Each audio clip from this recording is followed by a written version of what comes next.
जब सैया के घरे सोची के बात हो जीव लागल रहरे हे सखी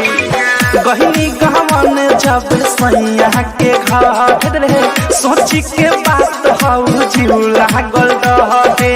खाना रही के टावे पर घूंघटे अपन छाप के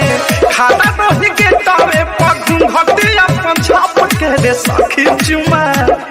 सखी चुमा ले ले बाटे भाताला की चौकठ में चाप के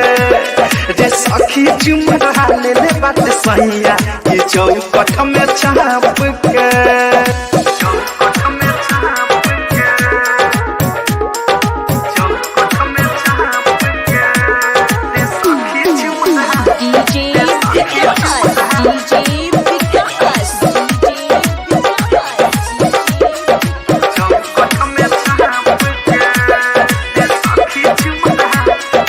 पहिले से फोनवा पर ही बतिया तो हम तब ही रहे धीरैले रे उहे बात सच भइल पाके मजा गच भइल मुहावा तो भी रैले रे सखी चुमा रहे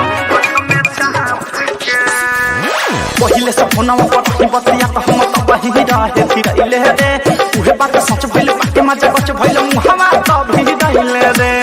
बोलो नी न लाजे कुछ रह गइनी काप के बोलो नी न लाजे कुछ रह गइनी काप के रे सखी चुमा ले ले बाटे भातारा की चौकठ में चाप के